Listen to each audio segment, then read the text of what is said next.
Anybody has not yet gotten a notepad or an ink pen, if you would raise your hand and make sure that we'll get you a notepad and an ink pen.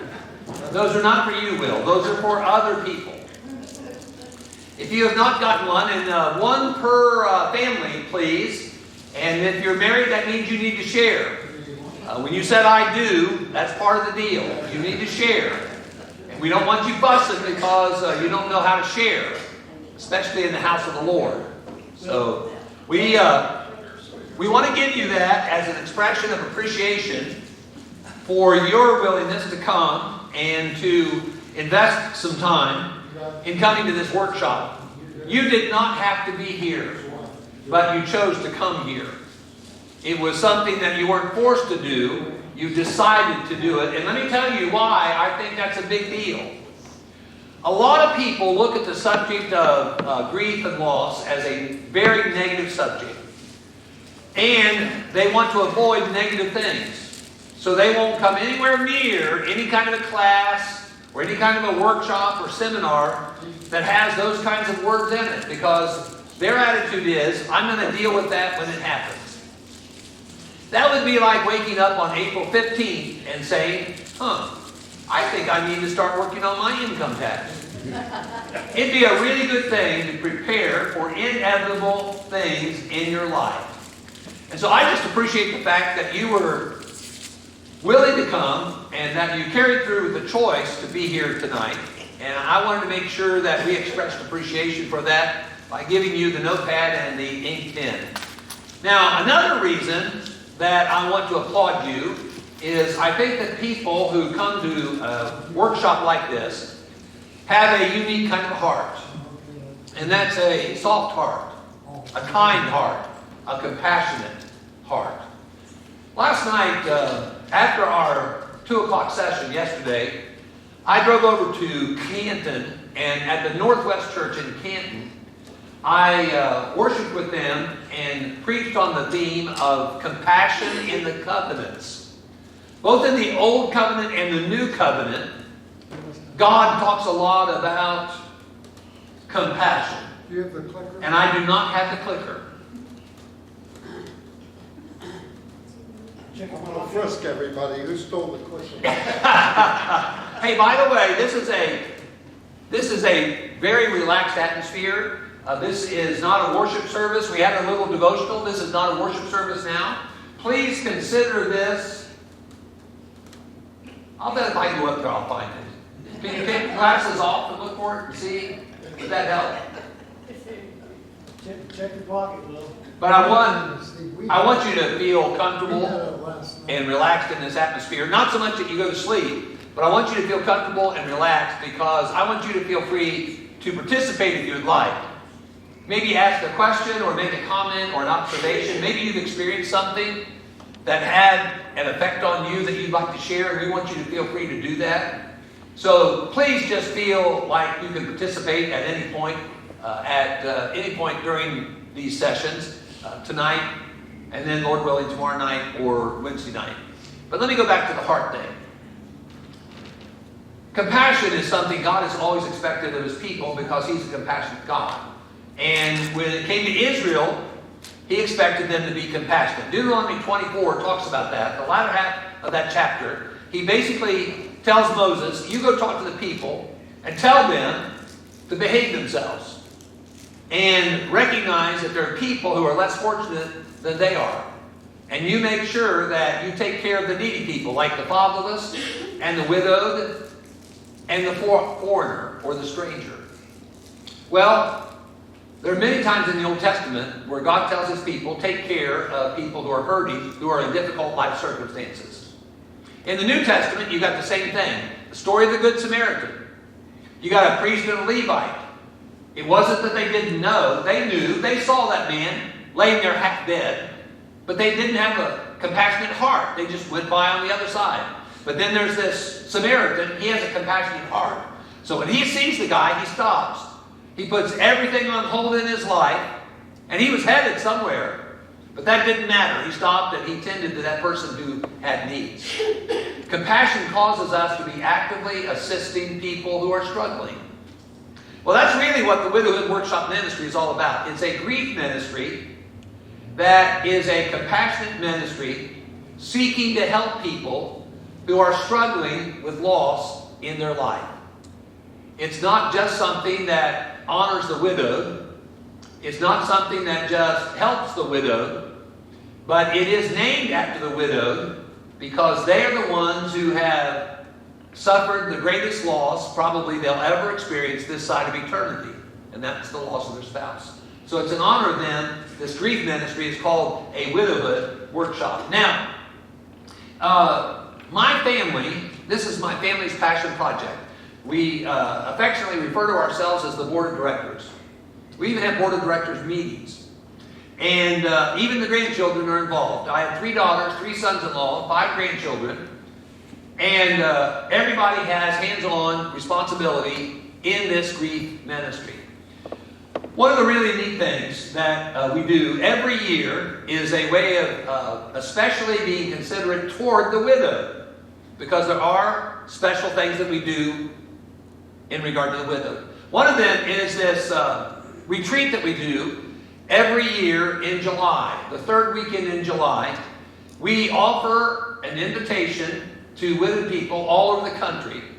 And we tell them that we would like for you to come to the Nashville, Tennessee area, Laverne, Tennessee, between Nashville and Murfreesboro on I-24, if you are aware of that particular geographic area in Middle Tennessee. We want you to come for a retreat, and that retreat has one purpose, and it's all about encouragement.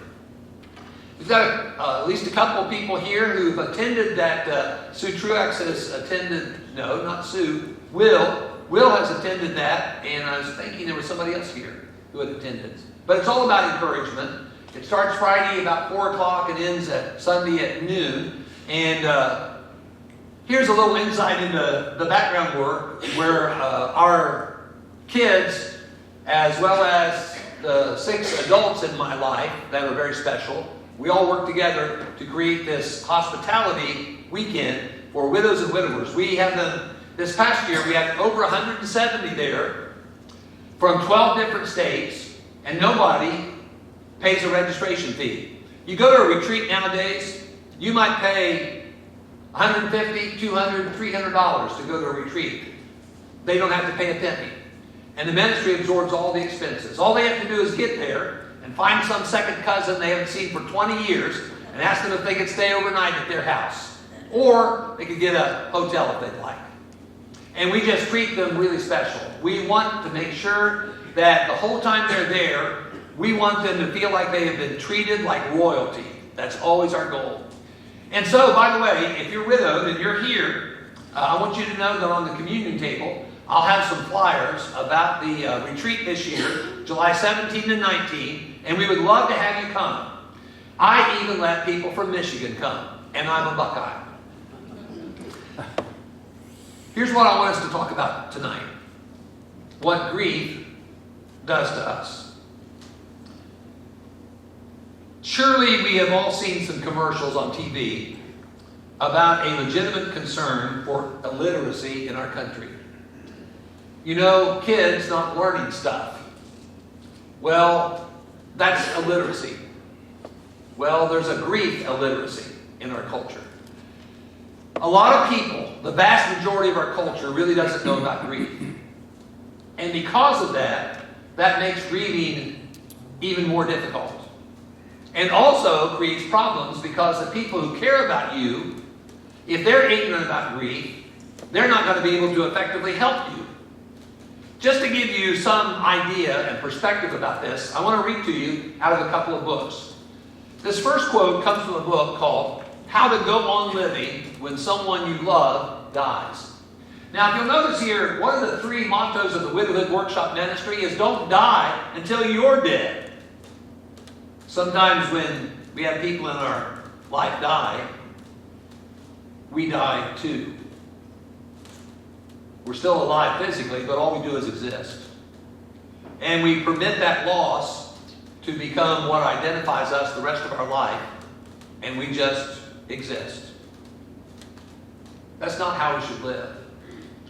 And this particular title hints at the fact that some people die whenever they lose loved ones. How to go on living, which is something not everybody does after loss. How to go on living when someone you love dies. Here's a paragraph out of that book. I have found that myths, unrealistic expectations that society maintains for grievers are some of the worst problems any griever has. Many people fail to allow themselves to do what they have to in their grief because they think there's something wrong with them. Many feel that they should be over their grief long before they ever could be. Many hold expectations for themselves unfairly when their expectations cannot be met. See, the point that this author is making, who's a psychologist, is that we don't know enough about grief. And because we don't know enough about grief, we can have some unrealistic expectations, and it's especially true when it comes to Christians. We're probably the worst offenders because there is this Pollyannish kind of perspective that sometimes Christians have. That if you have faith, that you're like a Superman, or like a Wonder Woman, or a Bionic Woman, or the $6 Million Man. And the reality is, your faith can help you, but your faith does not stop you from experiencing the symptoms that come with deep grief and great loss. Even with people of great faith, there could be a great struggle when there's a great loss. And it's not because they have a God problem, a faith problem. It's because they have a human problem. And as long as we live, we're going to have a human problem. Because that's just the way we roll in a broken world, in a tent. Let me read to you another. This is out of a book called Happily Even After. Carol Brody Fleet is a woman who writes, you ladies, let me confess something to you ladies. I ran across the name of a book that she wrote called Widowed Women Wear Stilettos. I'd never heard the word stilettos at that point in my life. So I don't know if I asked Siri or Miss Google or if I looked it up in a dictionary, but that's how I learned what stilettos were. I don't know how you women could wear them after I found out what they were. But she is a very in-your-face kind of writer, as one who is widowed and has suffered great loss, and she does a lot to educate and encourage people who have suffered great loss in their life. And let me read to you a section out of her book, Happy Even After. Denial, anger, bargaining, depression, and finally acceptance. That's what we call the 5 stages of grief.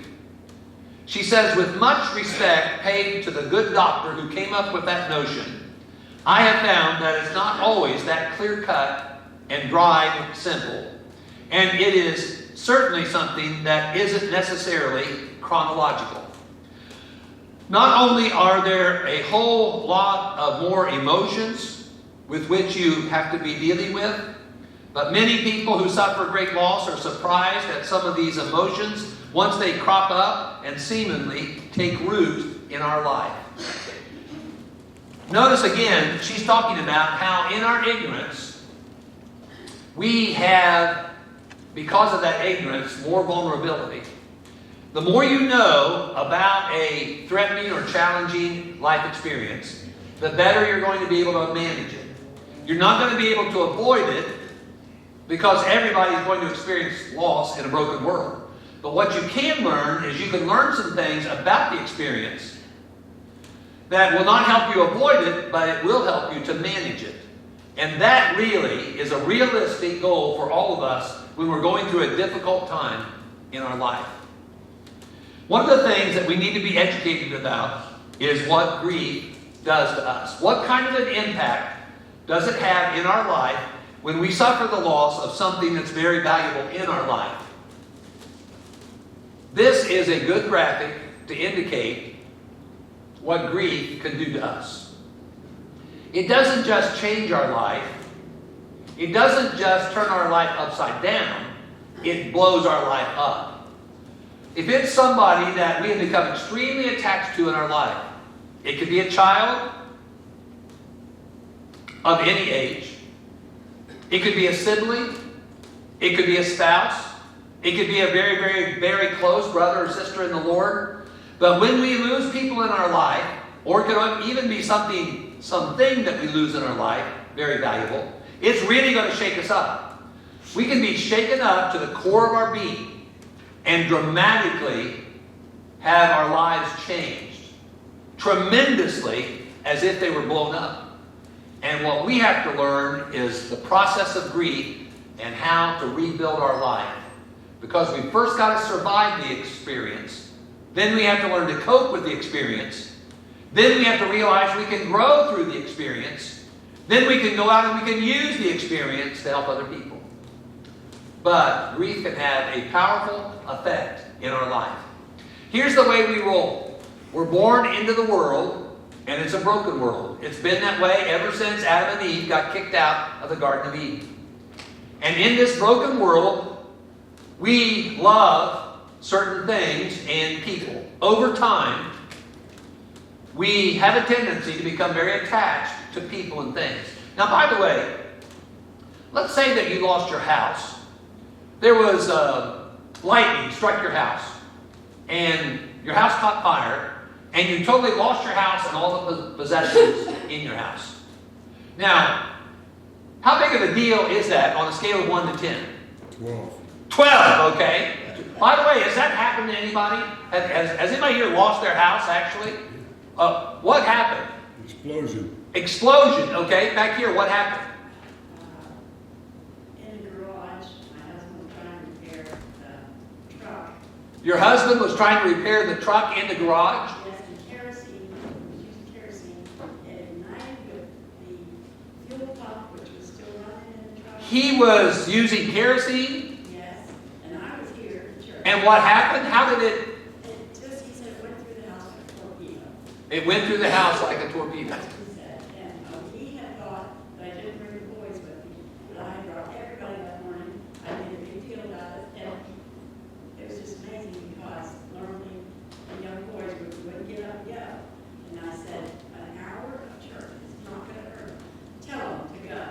And he did, and we still have them. Woo! Now, at the risk of sounding insensitive, what is the big deal about losing your house? Everything. What? Everything. Okay. Starting over. Okay, you got to start over, okay? What else is a big deal about losing your house? Memories, okay. What are the memories about? Kids growing up in it. Okay, kids growing up in it, okay? And what else goes on in that house? The kids grow up in the house, whatever Life. else is going to be happening in that house. Life. Life, okay? Like what? Life like what?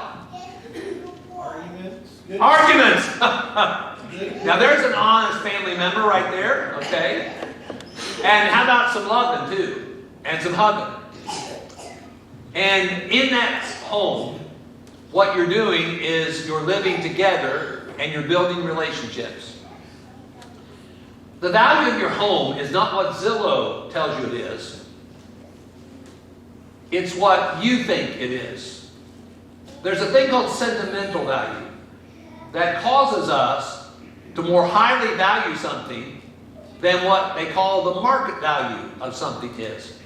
I had a 2012 Nissan Versa that I drove for a number of years, and when I decided I was going to sell it, because I don't want to trade in a car. You never get what you're really worth if you do that. So I was going to sell the car. And my dream purchaser for my 2012 four-door hatchback white 2012 Nissan Versa was a man.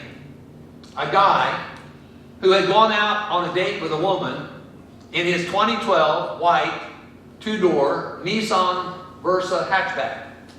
And it was that girl that he kissed in that car and later married. Because I knew he would pay me more than market value for that car. Because of sentimentality. Now, I want to show you something. I don't know if you are aware of this, but you know when Christmas comes or your birthday comes, and there's always the gift giving thing, you know, the giving and accepting of gifts. Well, let me tell you how you can get a shirt. If you keep saying something publicly and to your children enough, you may at some time, at some Christmas or at some birthday, get a shirt with what you say on it. And so it's kind of a neat way of designing your own shirt. So a couple of years ago, I got this shirt for Christmas. Life is the big word there. And for those of you who can't see, inside the word life are 3 words. And it's what life is. My kids have heard me say this a lot of times. I say this at every workshop. Life is people, relationships, and experiences. That's what life is. And guess what's happening in that house? People are living in that house. And they're having experiences in that house. And because of that, they're developing relationships in that house.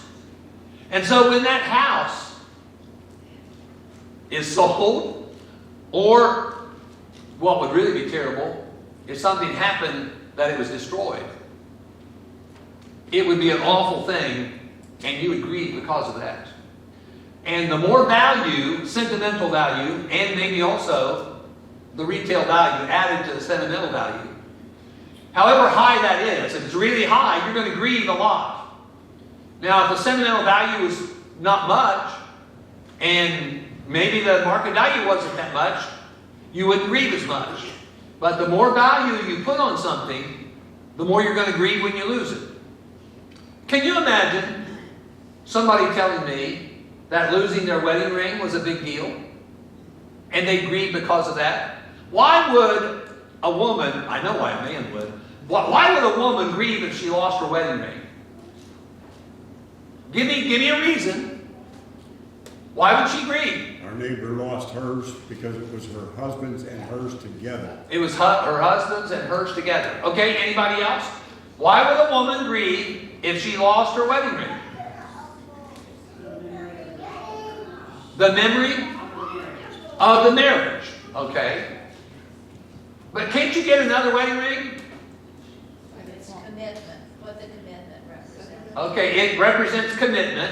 And who does it represent commitment to? Between you and your husband. Okay, just between her and her husband. And let me tell you about your marriage. If you're married, now I read this on the internet, so I know it's true. There's 8.1 billion people on planet Earth. Stop and think about how special that makes your marriage. Of the 8.1 billion people on planet Earth, only you and that one other person are in your marriage. That's how special your marriage is. Celebrate the landmarks. You know our anniversaries? Celebrate the landmarks, but cherish every day. Because here's what I guarantee you. If you have a good marriage, one of the two of you is going to lose it. Because there's only one way a good marriage ends, and that's death. Bad marriages end in all kinds of ugly ways. Good marriages only end in one way, and somebody's going to be left behind in every good marriage. By the way, that's a good reason to learn at least a little bit about widowhood before you experience it.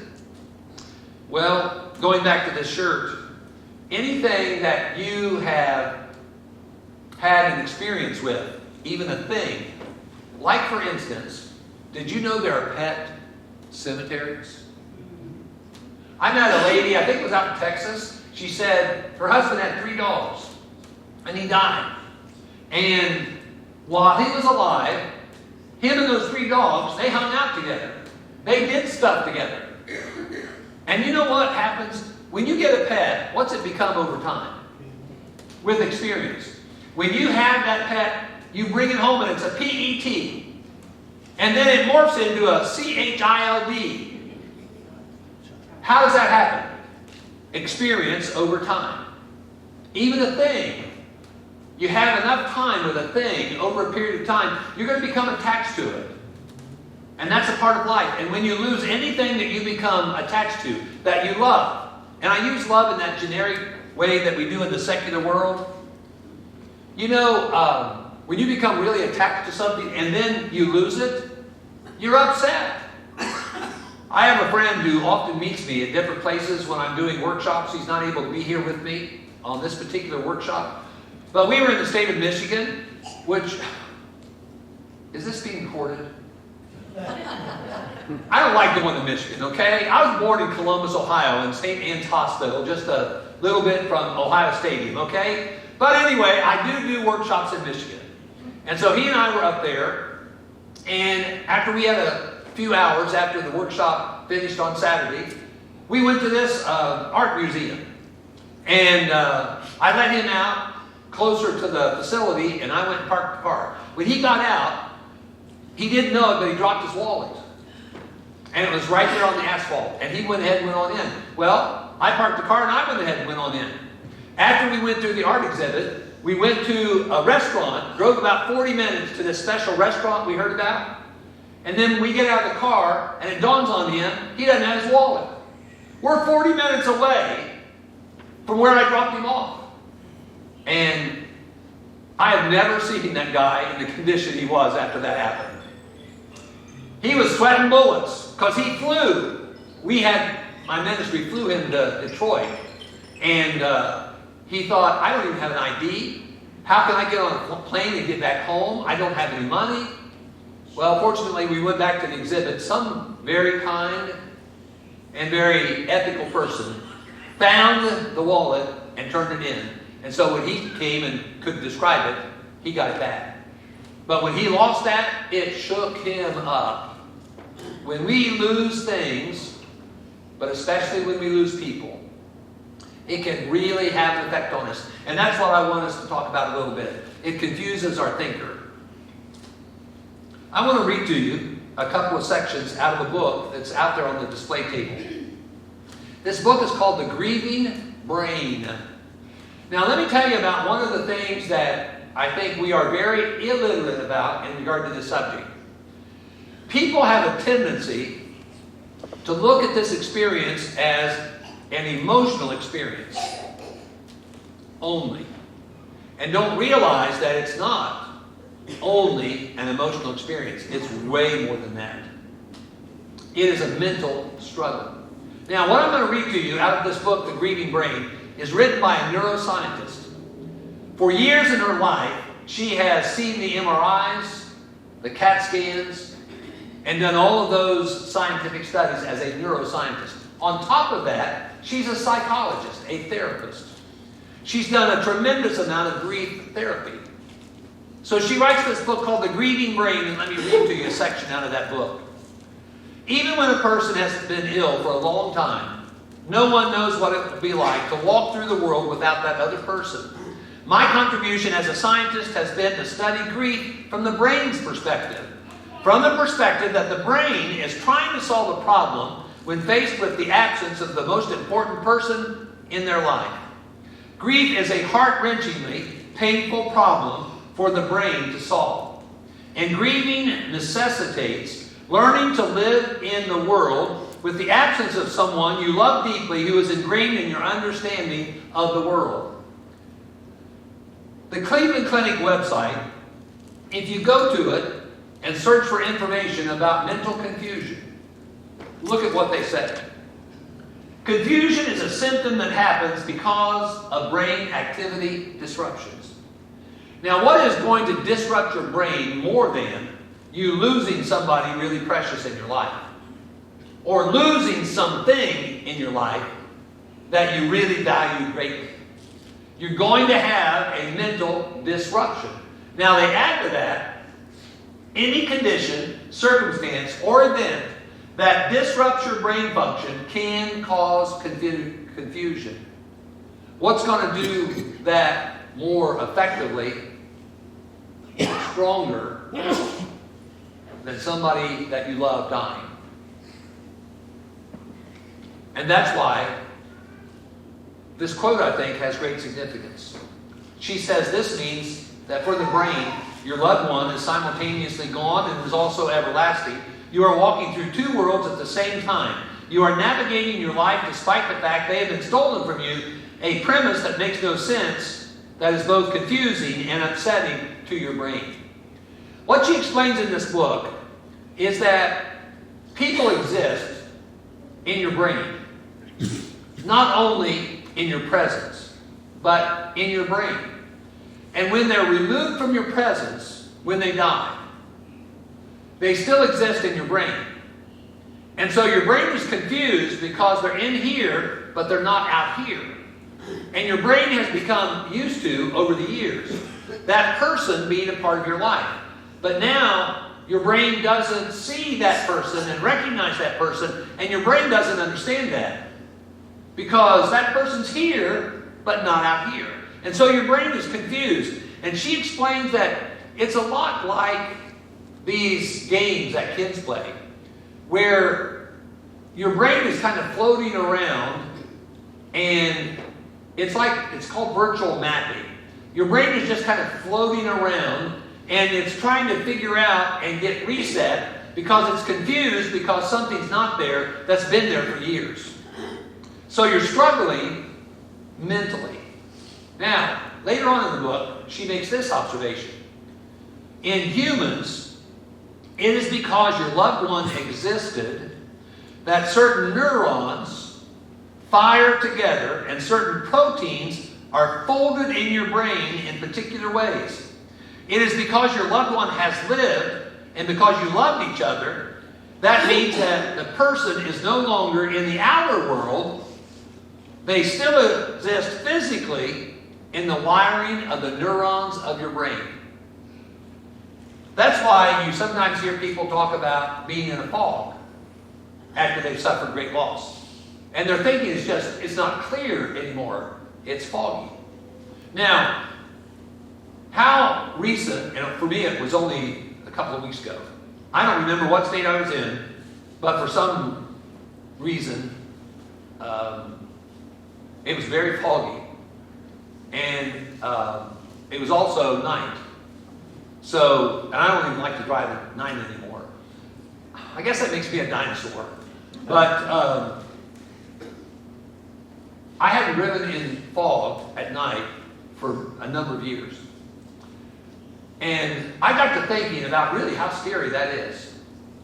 To try to make progress on a road that you've never driven on before in another state, in the dark when it's foggy.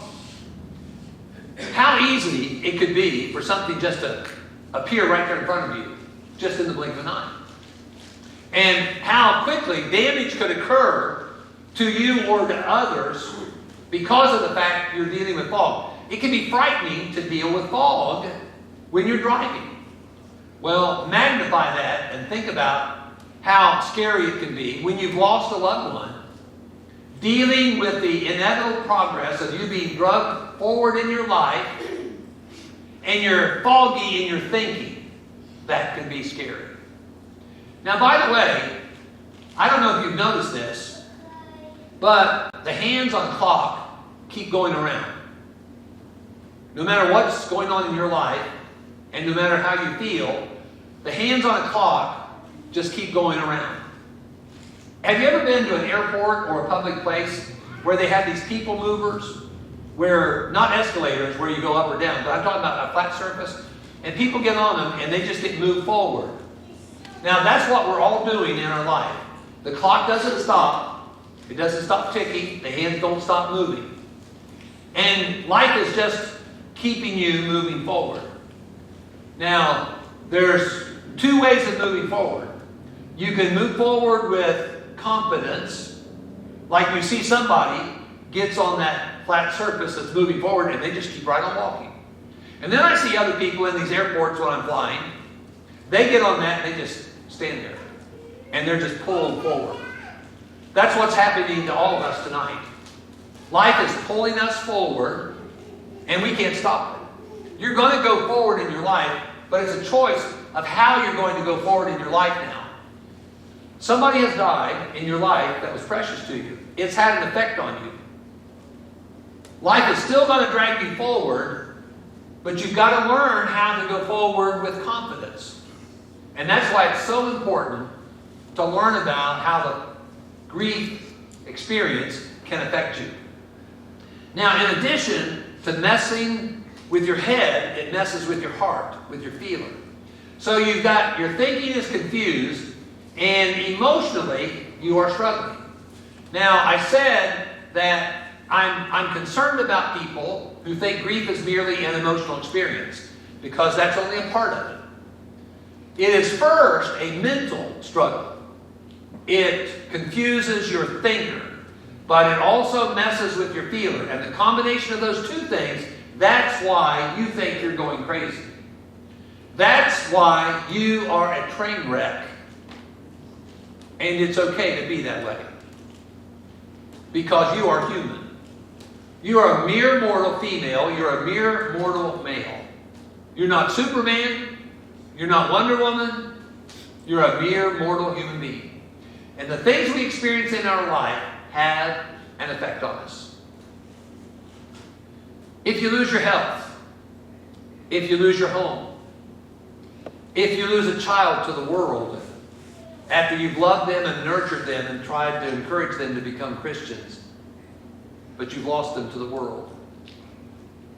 If you've lost a part of your body because of a diabetic condition, and maybe you've lost a leg.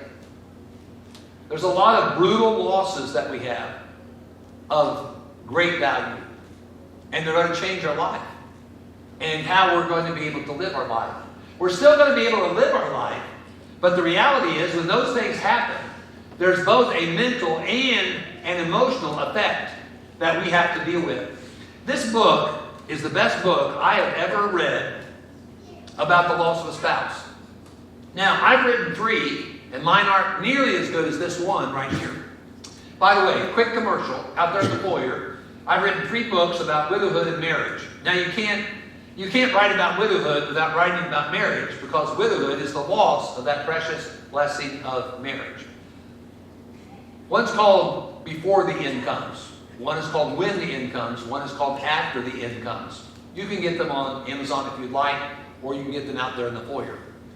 This is a book written by a male and a female, both of whom have a unique perspective. One of them has a pastoral counseling background. The other has a nursing background. You've got a male and a female. Both the male and the female have lost their spouses. So as you read through this book, you get a male perspective and you get a female perspective. And I love the title, Getting to the Other Side of Grief. You know, sometimes people think that once you suffer loss, that you're just going to be stuck in grief the rest of your life. Well, if you think that way, that's the way it's going to be. But you can get to the other side of grief. You're still, yes, occasionally, you're going to have grief triggers. Or some people call them waves of grief. There are going to be times that just spontaneously, without any forewarning, you're going to have these things that are going to trigger your emotions and your thinking because of that person that's been lost. But you can get to the other side of grief where you can live with your grief and not let it be the dominant thing of your life that controls you. So it's called The Other Side of Grief. In that book, the man, who's the pastoral counselor type person, he says, actually research shows that generally it takes an average of 6 to 9 months for one's brain, cognitively, and heart, emotionally, to connect and accept that the person has died and cannot come back. Notice those last few words, and cannot come back. That is a harsh, cold, callous fact that makes living with our loss so difficult. It's not just that we lost them, but it's that we lost them and they will never come back. That means that we've got to learn to live with their absence. And after you've lived with a person in your life for a number of years, and you've had these experiences that have cultivated this close relationship, and then you're locked to the core of your being by their absence, by their loss, it is going to be a tremendous struggle. And among other things, you're going to have emotional issues. James Dobson, who founded a ministry called Focus on the Family, made this observation in one of his books. We must understand that emotions are unreliable and at times tyrannical. Emotions can be so strong and so powerful that they can become your Lord. You know, we talk about Jesus is Lord. Lord meaning master, the one to whom we submit ourselves.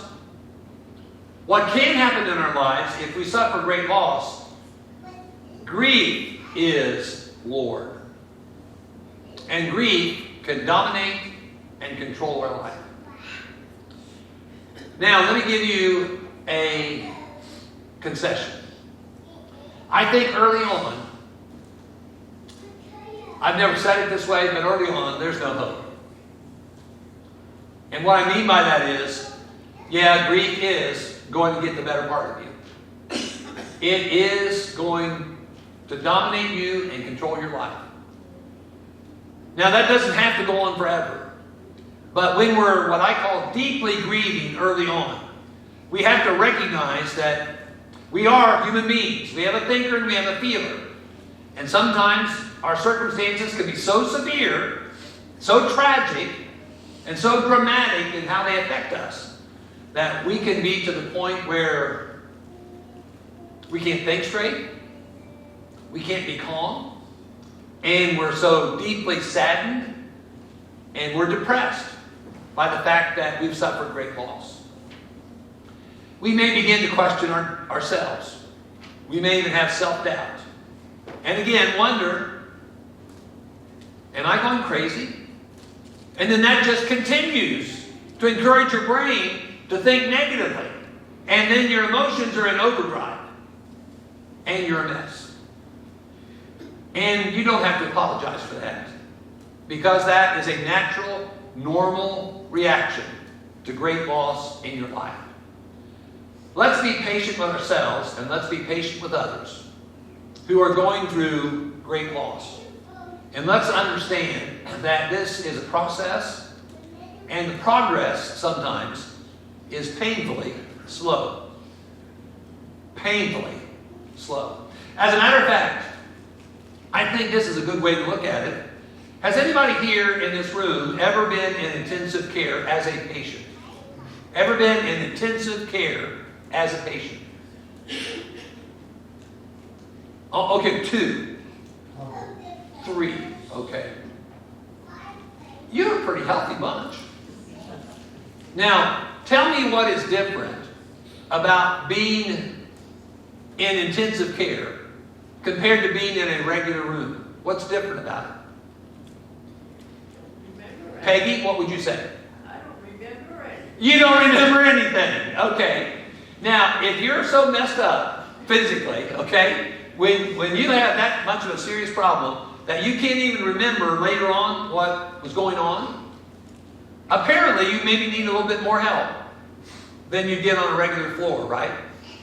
I don't know if you've ever done this before in the hospital, but I challenge you sometime, if you're visiting with somebody in the hospital, you better not do this if you're a patient because it'd be too scary. Talk to the nurse who's on some shift and ask her or him, what is the patient-nurse ratio on this floor, typically? Now the ratio is probably going to scare you because nurses can be really burdened because we need more nurses. And sometimes hospitals, especially for-profit hospitals, you know you got to be careful about the bottom line. And so sometimes they can run such a tight ship that out on a regular floor, a nurse has way too many people to care for. I mean, you could escape from the hospital and the nurse wouldn't know it. But if you're in intensive care, you ain't getting out of there. They know when your heart beats. They know what your blood pressure is every moment of the time you're in there. How many people have you got watching you in the intensive care? Sometimes it's 1-to-1.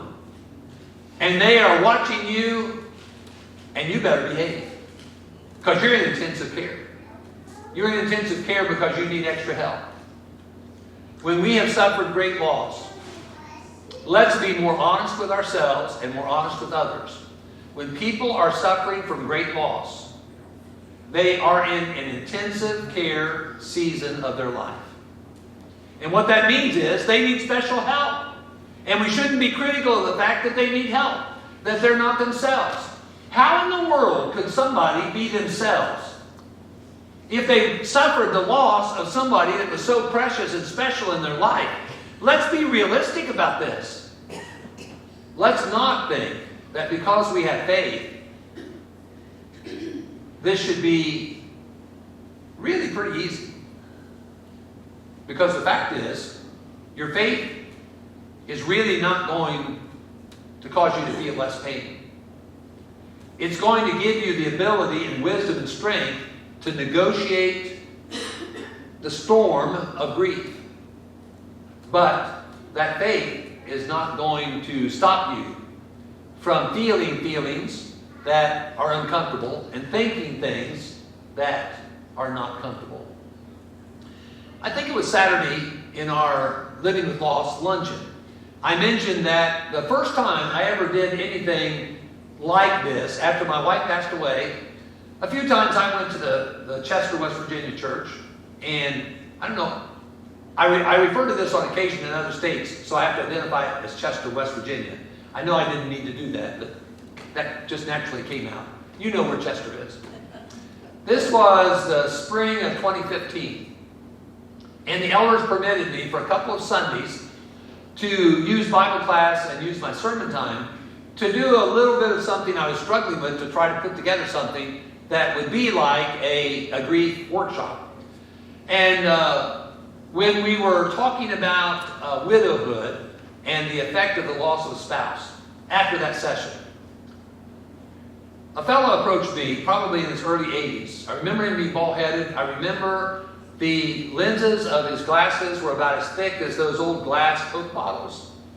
And when he approached me, his eyes were watering up, and you could tell he was beginning to tear up and cry. And he said, "Dean, I've got something that I would suggest that you add to the list." We had just talked about this list of things that's characteristic of widowhood. He said, "I would suggest you add to that list another thing." I said, "What's that?" He said, "Suicidal thoughts." Now, he was a Christian and a man who had a great deal of life experience. And I knew what he was saying. That is how harsh the effect of grief can be in our lives. It can be so harsh that there might be suicidal thoughts. We are naive. When we get together for church on Sunday morning and everybody's cleaned up, smells decent, and all that, and sits together, everybody looks like they're getting along okay. Don't be naive and think that there aren't people in that group of people publicly who haven't had some suicidal thoughts in their life. And maybe even that previous week had some suicidal thoughts because of some awful things they were going through in their life. Horrible, awful, tragic trials in our life can cause us to do extreme thinking and feel extreme. And it can be scary because we feel like we're so out of control. And there's a reason for that. Yesterday at 2 o'clock in the session, we talked about the question why. What we did was we focused entirely on the book of Job in regard to multiple times when he said, after he had suffered great loss, his prosperity, he lost it. His 10 children, he lost all of them. He lost his health. He lost the support of his wife. The man was a wreck. He was a mess. He was a great godly man, but he was still a man. And he was a mess. And he was asking the question why. Well, let me tell you this. There are a lot of other people other than Job, and I'll show you here, a lot of people other than Job who have asked this question why. It's a very natural, normal human response when things are not going well. For the sake of time, I'm going to read you a passage in the book of Judges. Judges chapter 6, verse 13. Gideon is a handpicked deliverer or judge for Israel.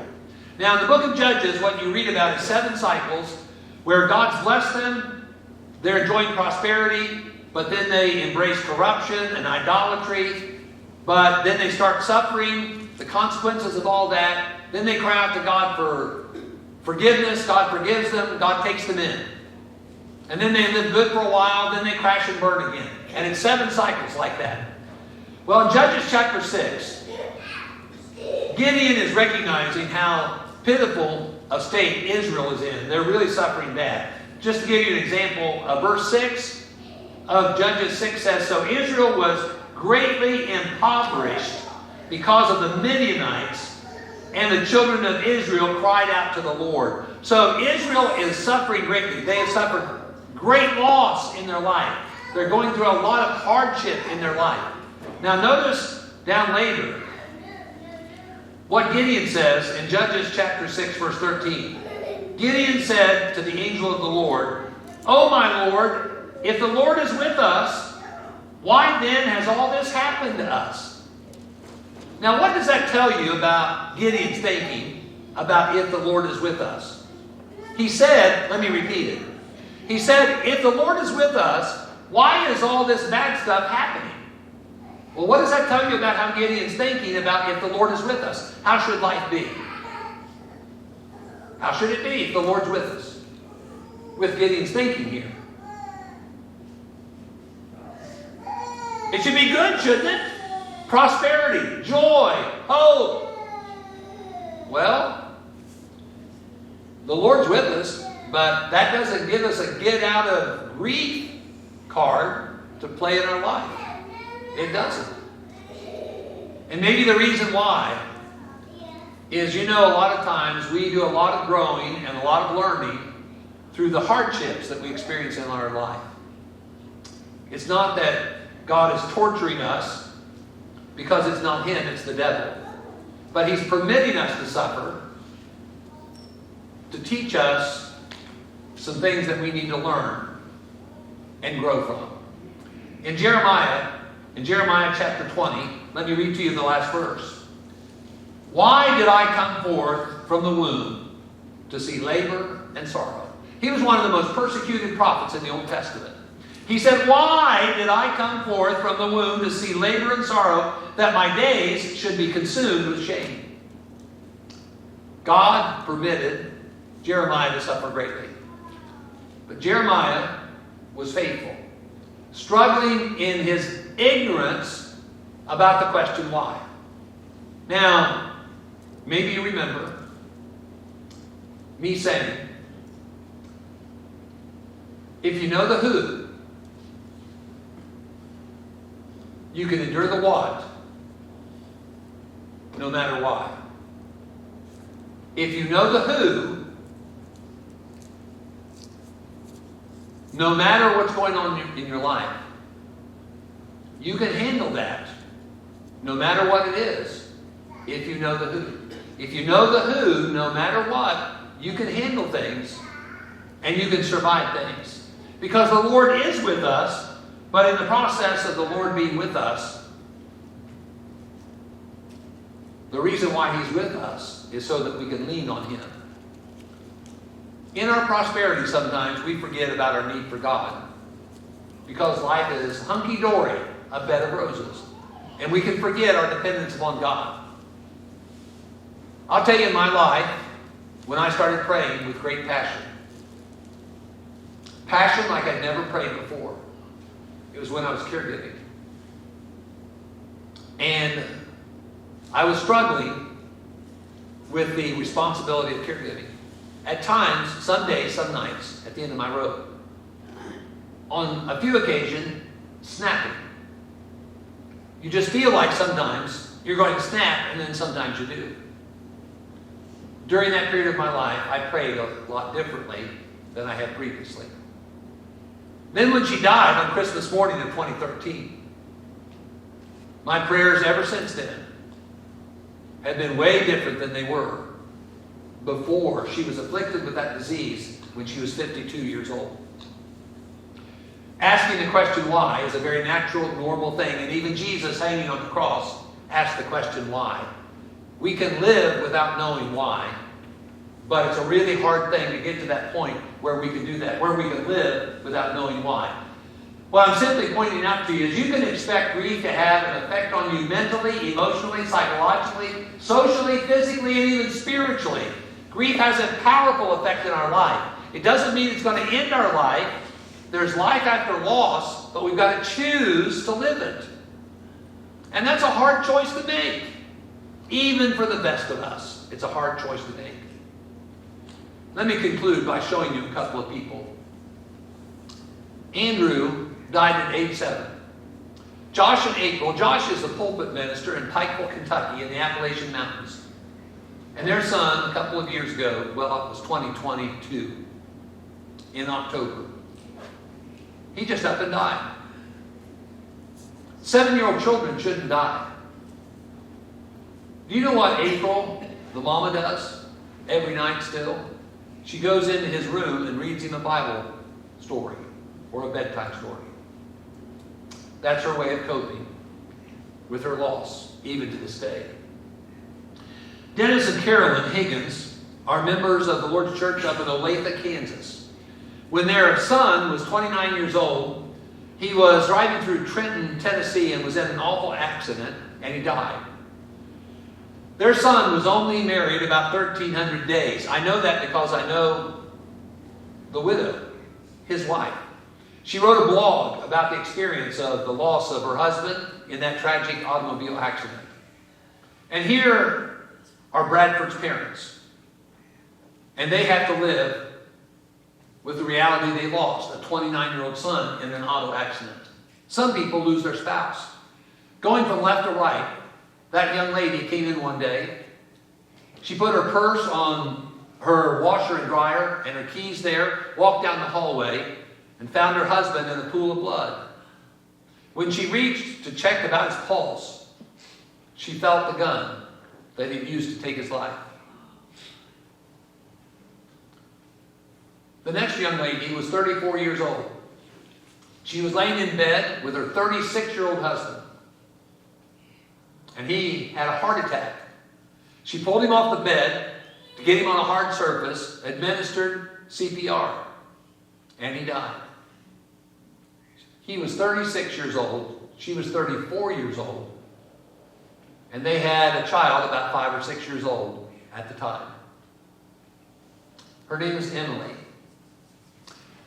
The next grouping of people, Cheryl Wayne LaHawn, is a friend of mine, a good friend of mine who lives in Carthage, Missouri, and his wife, Kathy, passed away a little over 14 years ago. She had cancer. He was the caregiver.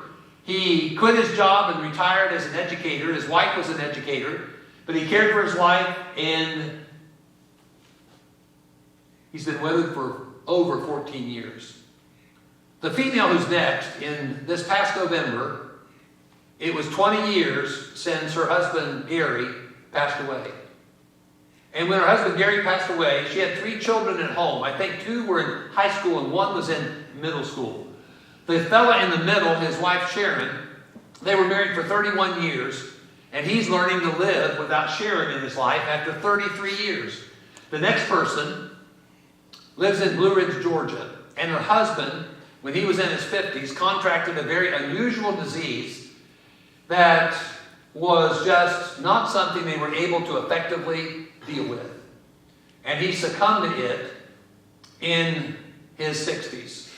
She, I believe at that time, was 59 years old. And of course, you know my story. My wife gets Parkinson's disease at 52 and dies at 61. We can lose all kinds of people in our life, and we can lose all kinds of things in our life. And the reality is, that's going to lead to a lot of challenges, because grief is powerful. But when you understand how powerful grief can be, then you can manage grief a whole lot better, because you understand the need for you to be patient with yourself. Because there are going to be days that are going to be extremely difficult. And then there are going to be days that are unusually good. But you have to keep being patient with yourself and taking one step at a time, day to day. And when it's really bad, it's hour to hour, not day to day. Let's be patient with ourselves. Let's be patient with others. And let's try ourselves to negotiate grief better, and let's try to do a better job of effectively helping people who are struggling with great loss. We're finished with our session now, and Will, would you like to explain what's going to happen next? And we'll just be here for a few more moments, unless somebody has a need.